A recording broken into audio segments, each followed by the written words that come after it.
प्रणाम हिंदुस्तान, आप देख रहे हैं इंडिया टाइम्स और मैं मनदीप पंडित।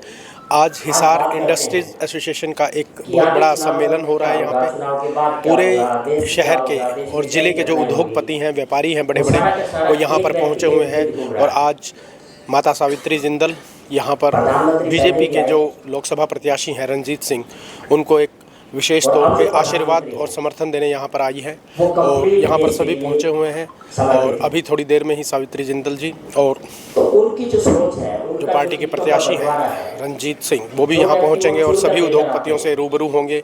उनकी जो भी क्यूरीज हैं, जो समस्याएं हैं या किस प्रकार की उनकी डिमांड है, उनको भी वो जानेंगे और उनसे रूबरू। इसमें हमारे प्रत्याशी बीजेपी से चौधरी रणजीत सिंह चौटाला, जिनको मतलब जैसे जितने दिन से भी इनके साथ में हैं, तो यही सुन रहे हैं कि सबसे पहला टिकट जैसे मिलता है ना, कोई भी सबसे पहली कोई किसी को गिफ्ट मिलता है, तो उन्हीं में से एक है ये नवीन भैया और रंजीत जी। तो उनके लिए आज हम यहाँ पर इकट्ठे हुए हैं, हमारी माँ जी की आन बान और शान के लिए। हमने कहा कि हम जब कहीं पर भी जाते हैं तो हम कहते हैं कि कहाँ से आए हैं, हिसार से आए हैं। हिसार से नहीं, हिसार में जिंदल वालों के साथ, जिंदल वालों, मैं तो जिंदल लगाती हूँ अपने साथ। देखो भैया, सभी लगाते होंगे, मेरे को तो यूँ पता है कि इतने इसमें इतने जितने भी बैठेंगे तो सब यही कहेंगे कि हम कहाँ पर वर्किंग कर रहे हैं। वर्किंग अपनी अपनी होती है, मेहनत अपनी अपनी होती है, लेकिन उसका कहते हैं ना जड़ होती है। तो हिसार की जड़ माँ जी हैं, तो उसमें माँ जी की, हमें माँ जी को आगे लाने के लिए और भाई हमारे बड़े भाई साहब रणजीत जी को जिताने के लिए अपना एक एक वोट, हम जहाँ पर यहाँ पर आए हैं तो हमारे हर एक के आदमी के इंडस्ट्री में 100 200 आदमी काम करते हैं, तो उन सब का वोट हमें चाहिए। किस लिए चाहिए?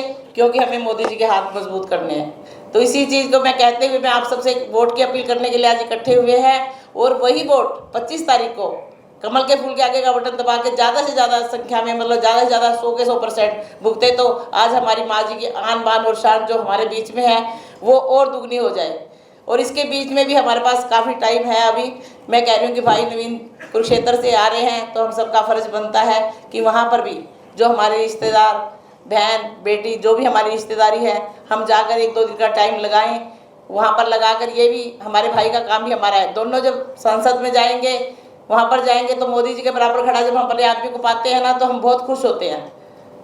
क्योंकि मुझे भी आज मुझे एक सिंबल मिला कि हिसार की प्रथम मेयर, तो वो कारण क्या था? मेरे पीछे था माँ जी का कारण। लेकिन आप सबके सामने चेहरा तो एक ही आया ना, उसी एक चेहरे को आगे ले जाने के लिए आपको हमारे रंजीत भाई साहब को वोट देकर विजयी बनाना है। यही हमारा कर्तव्य बनता है। और 25 तारीख को भूल मत जाना, सुबह सुबह वोटिंग करें। और मैं ये भी कहना चाहूँगी कि आज हम माँ जी की वजह से नहीं, हमारे बाबूजी की वजह से यहाँ पर इकट्ठे हुए हैं, जो कि बाबूजी ने हमारे सबसे पहला का बाबूजी ने इसी की नींव रखी थी।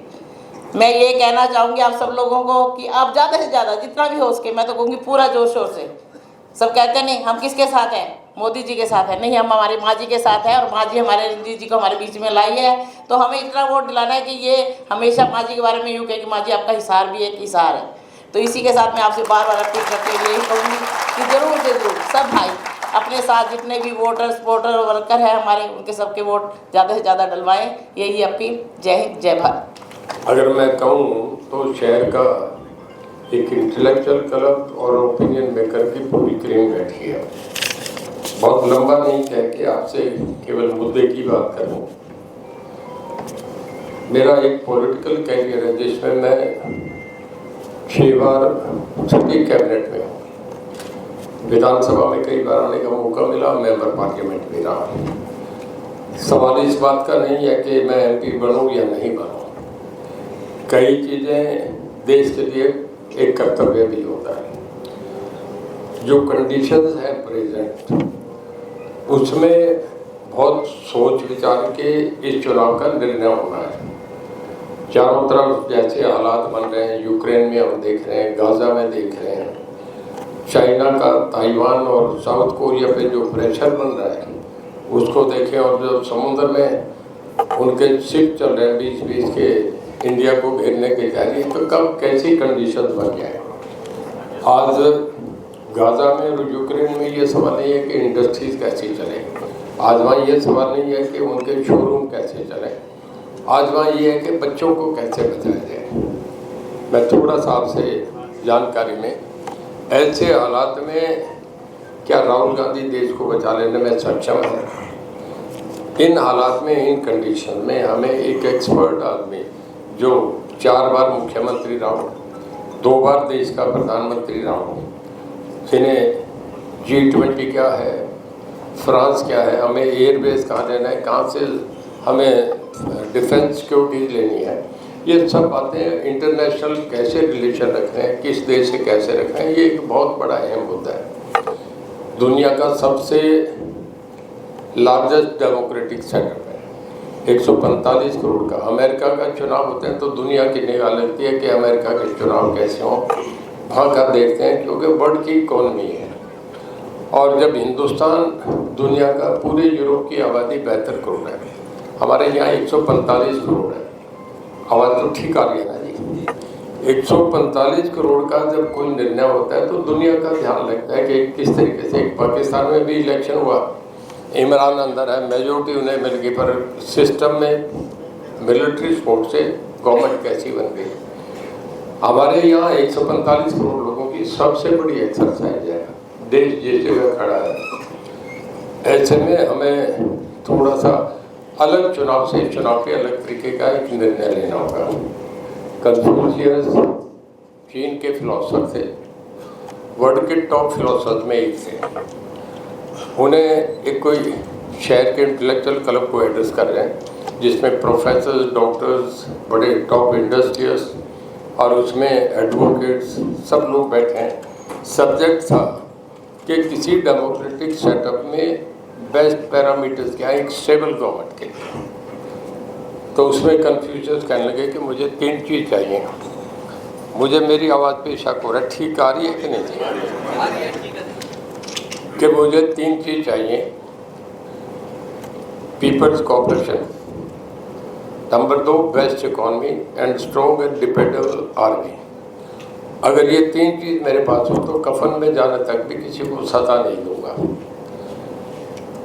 आज हमारे देश में ऐसी कंडीशन बनी है, पहली बार 211 मुल्क हैं पूरे देश दुनिया में।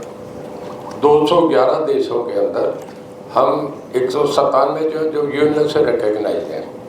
कुछ ऐसे हैं जिन्हें, जैसे पाकिस्तान बांग्लादेश को मान्यता नहीं दे रहा, तो 211 देश है, उसमें वर्ल्ड की 5 इकोनॉमी है, उसमें हम एक है। ये मैं नहीं कह रहा, यूएन को 4 पर कह रहा है।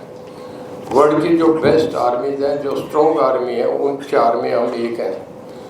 और हम इंडिया, रशिया और उसके बाद अमेरिका और चाइना। और इस वक्त हम फॉरेन एक्सचेंज, हमारा सब व्यापार या समझ रहे फुल, मतलब कभी भी इतना नहीं हुआ जो आज के दिन हमारा है। ये हमारी एक इकोनॉमी का बेस्ट सिंबल है।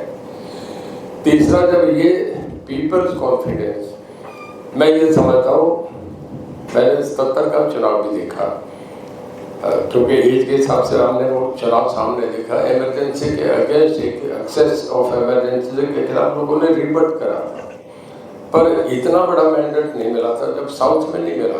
आज तो नॉर्थ, ईस्ट, साउथ हर जगह मोदी बहुत बड़ा लोगों को एक मैंडेट मिला है। अमेरिका में भी प्रेसिडेंट 2 बार चुना जाता है। कन्वेंशन है कि तीसरी बार नहीं बन सकता, 4-4 साल का उनका एक पीरियड है। इंग्लैंड में भी मिसेस मार्गरेट थैचर और चर्चिल 2 आदमी बड़े पॉपुलर थे, 2-2 बार बने। और हमारे देश में ये पहली बार हुआ। इंदिरा जी को भी 77 में एक ब्रेक मिल गई थी, तीसरी बार भी एक आदमी फिर प्राइम मिनिस्टर बन रहा है। ये हमारे लिए सौभाग्य की बात है, देश के लिए बढ़िया बात है। देखिए, इन हालात में मैं एक आपसे बताऊं कि देश को आगे ले जाने में मैं थोड़ा सा चर्चा करूं कि एक्सपीरियंस के मीनिंग क्या है। IAS और IPS में 12 लाख बच्चे अपील होते हैं 145 करोड़ की आबादी में, और उसमें जो इंटरव्यू के बाद जो सिलेक्शन फाइनल बनती है वो 1000 बच्चों की बनती है, जिसमें प्रॉपर IAS में 120 या 125 होते हैं, कई बार 110 भी हो जाते हैं।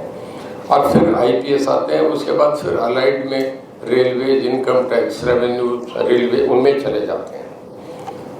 जो 120 आते हैं उनके सब कुछ टिप्स से होता है।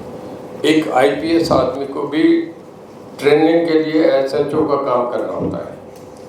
अब आप एक बताएं, जब देश ऐसे क्राइसिस में फंसा, एक तरफ तो मोदी साहब है जिन्हें 3-4 बार का चीफ मिनिस्टर का एक्सपीरियंस है, एक और 2 बार प्राइम मिनिस्टर का है, और दूसरी तरफ एक ऐसा आदमी है जो कभी जीवन में मंत्री भी नहीं बना। तो मैं ये समझता हूँ राहुल गांधी वर्सेस अगर मोदी साहब देखें तो कहीं कोई स्टैंड ही नहीं करता, बिना मोदी साहब के दूसरा कोई देश के लिए रास्ता नहीं है। तो मैं ये समझता हूँ कि सवाल रणजीत सिंह का नहीं है, ना कोई जयप्रकाश का मामला है। पार्टी के हिसाब से देखा जाता है कि भारतीय जनता पार्टी आज देश की सबसे लोगों की ज़्यादा विश्वास लेके एक पार्टी खड़ी है और जिसका केवल नेतृत्व एक आदमी कर रहा है। अगर क्रिकेट की टीम के भी 2 कैप्टन हो जाए तो क्रिकेट की टीम हार जाएगी।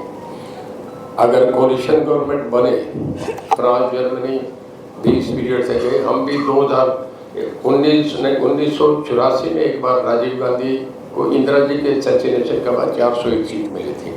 उसके बाद एनडीए यूपीए का दौरा, फ्रांस जर्मनी में भी 30 साल कोलिशन पीरियड है। उसके बाद 2 पार्टी सिस्टम आया। एक स्टेबल गवर्नमेंट के लिए सिंगल आदमी की पार्टी ही चल के देश बढ़िया रहता है। हमें तीसरी बार ये मिल रहा है। जब मैं जिस बात का चर्चा कर रहा था कि आईपीएस को भी ट्रेनिंग लेके, जब राहुल गांधी को कोई तजर्बा ही नहीं तो इस देश को कितने फॉरेन अफेयर्स में क्या है, हमें किन से पॉलिसी कैसे रखनी है, हमें फ्रांस से क्या रखना है, जर्मनी से हमारा क्या है, अमेरिका से कैसे है, रशिया के मामले में।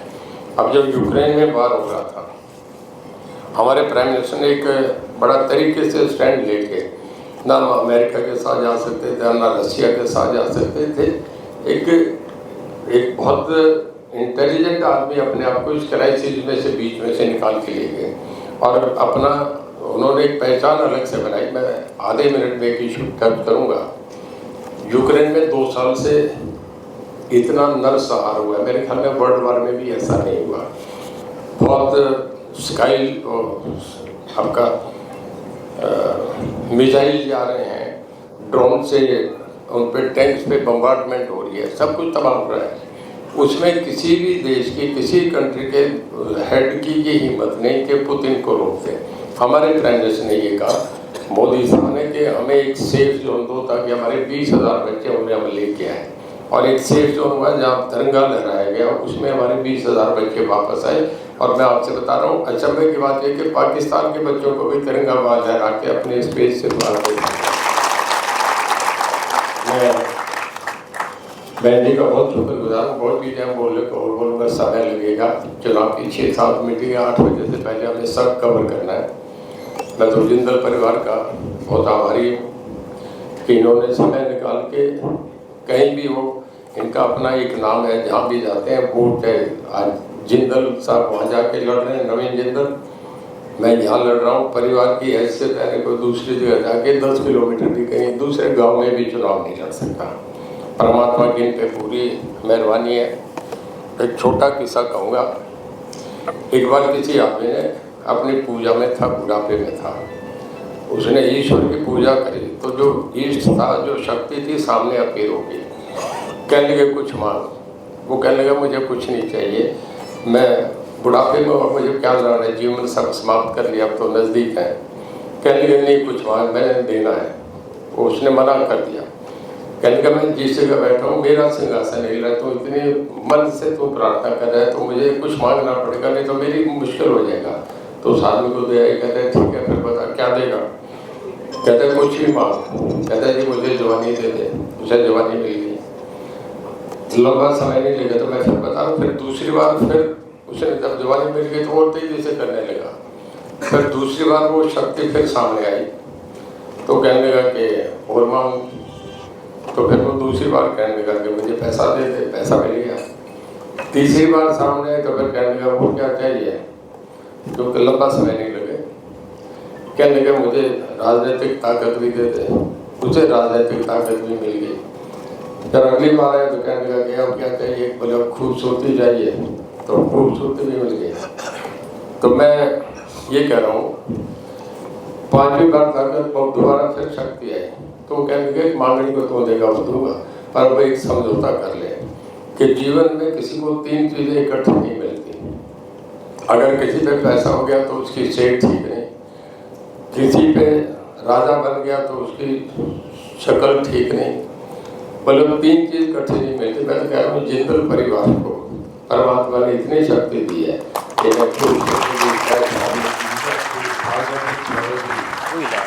और इस गर्मी में आके बहन जी मेरे लिए वोट मांग रहे हैं, मैं इनका बहुत धन्यवाद हूँ, बहुत एहसान मांग। और मैं ये भी कह रहा हूँ कि आपके शहर से हम 2 MP है, ये भी आपसे कहेगा हम सब शहर के जगह में आगे जाते हैं कि मैं हर सोमवार को आपको हिसाब क्या कुछ लोगों की जानकारी में है।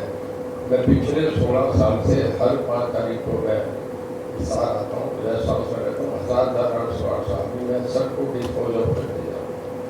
और इलेक्शन फाइनल है, वो भी जीतेंगे, ये भी जीतेंगे, मोदी साहब के नाम की लाएंगे। और मेरा सबसे एक निवेदन है कि जितने आपके वर्कर्स हैं, जितने दोस्त हैं, जितने आपके बड़ा अच्छे लोगों का सर्कल है, मैक्सिमम वोट करें।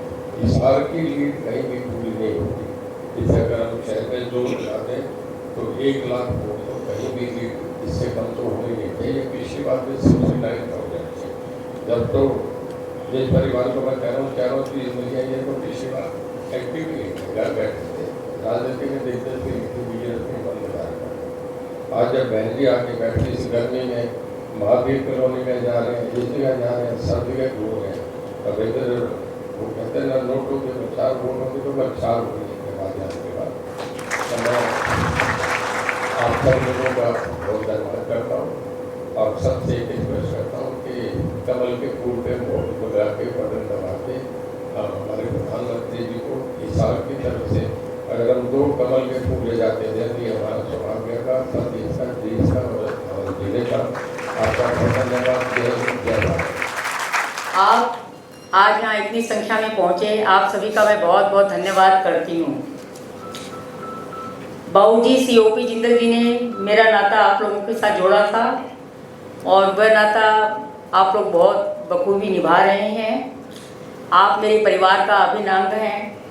आपने हमेशा हर सुख दुख में बढ़ चढ़ कर साथ दिया है। पहले आपने बाबूजी का और 2005 से लगातार जिंदल परिवार का आप साथ निभा रहे हैं। 2005 के बाद से जब भी मैंने चुनाव लड़ा, आप लोगों ने मेरी बहुत मदद की, बहुत अपना प्यार और आशीर्वाद दिया और इस क्षेत्र में हमेशा से वोटों की गिनती जब भी हुई हमेशा बढ़त में रही है। आज बीजेपी के लोकसभा प्रत्याशी चौधरी रणजीत सिंह जी के पक्ष में मैं आपसे अपील कर रही हूँ कि आने वाली 25 मई को आप लोग अपना एक वोट कमल के फूल के सामने वाले बटन को दबा कर दीजिए, जिससे कि यहाँ से जिस तरह से आप लोगों ने हमेशा हम लोग को जिंदल परिवार को बढ़त दी है, उसी तरह से चौधरी साहब रणजीत सिंह जी को भी बढ़त मिले और जिससे मालूम पड़े कि हाँ, ये पूरा जिंदल का गढ़ है और यहाँ से इनको बहुत ही भारी बहुमत मिला है।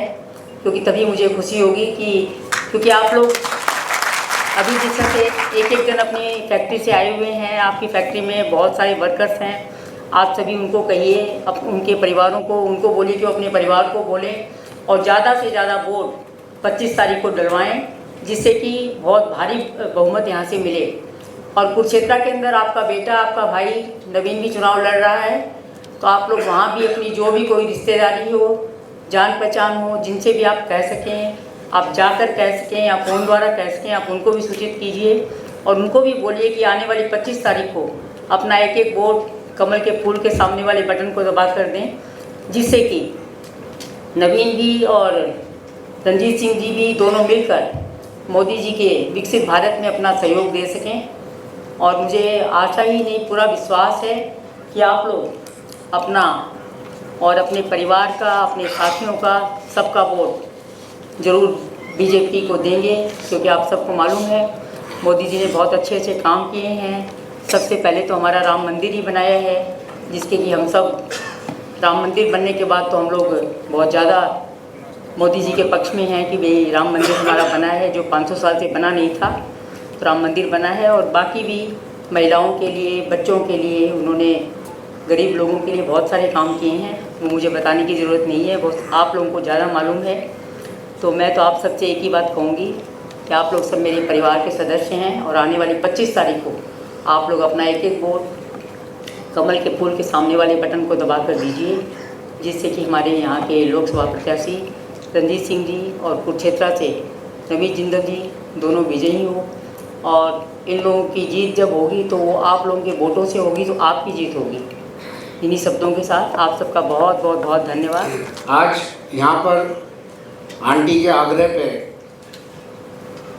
एक दिन के कहने पे ही सब लोग एकत्रित हुए और ऐसा होना ही था कि आंटी ने आग्रह करा। और वो भाई साहब, मैं आपको विश्वास दिला देता हूँ कि आंटी के आदेशानुसार और आपके आग्रह पर हम इंडस्ट्रियल एरिया से, इंडस्ट्रियल एसोसिएशन से और इंडस्ट्रियल एरिया से आपको भरपूर विजय कराएंगे। धन्यवाद।